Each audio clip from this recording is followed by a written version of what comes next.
Welcome to my channel. Hello అందరూ ఎలా ఉన్నారు? చాలా రోజుల నుంచి ఈ లాంగ్ వీడియో చేద్దాం అనుకుంటున్నాను. ఇదైతే నేను ఫస్ట్ టైం ట్రిప్‌కి వెళ్ళిన వీడియో. నా లైఫ్‌లో ఇదే ఫస్ట్ ట్రిప్ అనమాట ఫ్రెండ్స్‌తో. ఆల్రెడీ థంబ్‌నెయిల్‌లో చూసే ఉంటారు కదా! ఫస్ట్ మేము పాండిచ్చేరి వెళ్దాం అనుకున్నాము. అసలైతే మా ప్లాన్ ఏంటంటే ఫస్ట్ అరుణాచలం వెళ్ళి తర్వాత అక్కడి నుంచి కోయంబత్తూర్ వెళ్దాం అనుకున్నాము త్రూ బైక్. కానీ లాస్ట్ మినిట్‌లో అరుణాచలం ప్లాన్ కాస్త పాండిచ్చేరికి వేసాము. ఇంకా ఎందుకులే ట్రిప్‌ని క్యాన్సిల్ చేయడం అని అరుణాచలం కాకుండా దాన్ని పాండిచ్చేరికి వెళ్ళి ఇంక వెళ్ళిపోయాము. నేనైతే first Vijayawada to Chennai through train వెళ్ళిపోయాను. మార్నింగ్ 6:10కి పినాకిని ఎక్స్‌ప్రెస్ అనేది ఉంటుంది కదా విజయవాడలో. ఎవ్రీ టైమ్ నేను మ్యాక్సిమం అదే ట్రైన్ని ప్రిఫర్ చేస్తాను ఎప్పుడు చెన్నై వెళ్ళాలన్నా. అరౌండ్ 1:30కి చెన్నై రీచ్ అయిపోయాం. తర్వాత మేము ఇంకా బైక్‌కి ఫుల్ ట్యాంక్ అనేది చేయించుకొని చెన్నై నుంచి పాండిచ్చేరి ఐ థింక్ 169, 170 కిలోమీటర్స్ ఉంటుంది.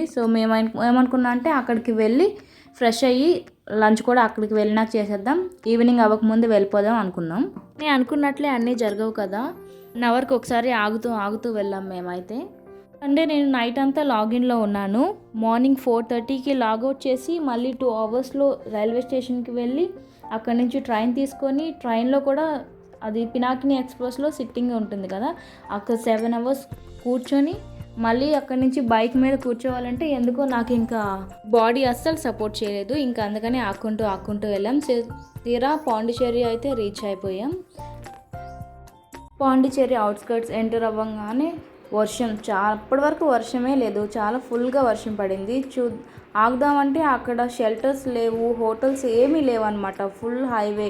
కొంచెం ఇంకా లోపలికి వెళ్ళినాక చూద్దాంలే అని ఇంకా అలా లోపలికి వెళ్ళిపోయాం తడుచుకుంటూనే. పాండిచ్చేరిలో మా ఫస్ట్ ప్లాన్ ఏంటంటే రాక్ బీచ్కి వెళ్ళి సన్ రైజ్ చూడడం. కానీ కిందకు వచ్చి చూస్తే ఇంత పెద్ద వర్షం పడుతుంది ఎర్లీ మార్నింగే. ఇంకా ఫస్ట్ ప్లాన్ ఫెయిల్ అయిందని డిసప్పాయింట్మెంట్లో సెకండ్ ప్లాన్ అయినా సరిగ్గా ఇంప్లిమెంట్ చేద్దామని మేము గరుడ పార్క్ బయలుదేరిపోయాం. వర్షం తగ్గంగానే అరౌండ్ 11 AM అనుకుంటా. నాకైతే వర్షం పడిన తర్వాత పాండిచ్చేరి రోడ్స్, చుట్టుపక్కల చెట్లు చాలా బాగా అనిపించింది. దాంట్లో మేము సెలెక్ట్ చేసుకుంది బైక్. ఫస్ట్ టైం అయితే ట్రైన్, బస్ ఎందుకులే, బైక్ మీద వెళ్తే కొంచెం బాగా ఎక్స్పీరియన్స్ చేయొచ్చు అని చెప్పి వెళ్ళాము. ఎప్పుడెప్పుడు గరుడ పార్క్ వెళ్తానా అని వెయిట్ చేస్తూ చాలా ఎగ్జైట్గా ఫీల్ అయ్యాను. ఎందుకంటే అక్కడ లైవ్గా స్నేక్స్ని టచ్ చేయొచ్చు, బర్డ్స్తో ఇంటరాక్ట్ అవ్వచ్చు అని చూశాను. యూట్యూబ్లో ఏదో షార్ట్లో చూశాను. అందుకని ఇంకా ఫైనల్గా గరుడ పార్క్ అయితే మేము రీచ్ అయిపోయాము. అక్కడ మేము ఎలా స్పెండ్ చేసామో మీకు నెక్స్ట్ వీడియోలో షేర్ చేసుకుంటాను. Please stay tuned for the next video. Keep supporting. Please do subscribe. Thank you for watching. See you in the next video. Bye.